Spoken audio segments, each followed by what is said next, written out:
ഇന്ന് രാവിലെ തന്നെ ഒരു സ്ഥലം വരെ പോകാനുണ്ട്. സോ വലിയ കാര്യത്തിലുള്ള ബ്രേക്ക്ഫാസ്റ്റ് ഉണ്ടാക്കാൻ നേരില്ല. പക്ഷെ എങ്കിൽ ഒന്നും കഴിക്കാണ്ട് പോയാൽ വയറ് വിശക്കത്തില്ലേ? അതുകൊണ്ട് ഈസി ആൻഡ് ടേസ്റ്റി ആയിട്ട് ഒരു റാഗി ഓട്സ് അങ്ങ് ഉണ്ടാക്കാം. ഇതിനായിട്ട് 1/4 കപ്പ് ഓട്സ് ഒന്ന് റോസ്റ്റ് ചെയ്യാം. ഇതിലേക്ക് 1/4 കപ്പ് വെള്ളത്തിൽ 2 ടീസ്പൂൺ റാഗി പൗഡർ മിക്സ് ചെയ്തത് ചേർക്കാം. ഇതൊന്ന് ചൂടായി വന്നാൽ 1/2 കപ്പ് പാല് ചേർത്ത് കുറുക്കണം. ഇതിന്റെ കൂടെ തന്നെ 1 ടേബിൾ സ്പൂൺ കൊക്കോ പൗഡറും നിങ്ങളുടെ മധുരത്തിന് ആവശ്യമായിട്ടുള്ള പനം കൽക്കണ്ടവും ചേർക്കാം.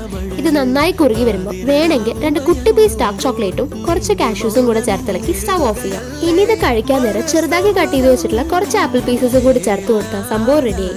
ലാസ്റ്റ് ടൈം ഞാൻ ആപ്പിൾ സ്ലൈസ് പാൻ കേക്ക് ഉണ്ടാക്കിയപ്പോൾ എന്നോട് ഒരാൾ പറഞ്ഞു ആപ്പിൾ തൊലി കളഞ്ഞ് വേണം യൂസ് ചെയ്യാനെന്ന്. സോ ഇത്തവണ ആപ്പിൾ ഒന്ന് പീൽ ചെയ്തിട്ടുണ്ട്. സംഭവം ശരിയാട്ടോ. ഈ ആപ്പിളിന്റെ മുകളിലുള്ള വാക്സ് ഒക്കെ ഭയങ്കര പ്രശ്നമാണ്. മിസ്റ്റേക്സ് ആർക്ക് വേണമെങ്കിലും പറ്റാം. സോ നല്ല ഉപദേശങ്ങൾ കിട്ടിയാൽ അത് അക്സെപ്റ്റ് ചെയ്യാൻ ഒരു മടിയും വേണ്ട. അതെല്ലാം അവിടെ നിൽക്കട്ടെ, ഓട്സ് കൊളേജൻ പ്രൊഡക്ഷൻ ഇൻക്രീസ് ചെയ്യുന്നത് ഞാൻ പറഞ്ഞു അടുത്ത കാര്യമാണ്. സോ വെറൈറ്റി ആയിട്ട് ഓട്സ് കഴിക്കാനുള്ള ഒരു റെസിപ്പി ഇപ്പൊ കിട്ടിയില്ലേ? അപ്പോൾ ഓക്കെ, ബൈ ബൈ. നെക്സ്റ്റ് വീഡിയോയിൽ കാണാം.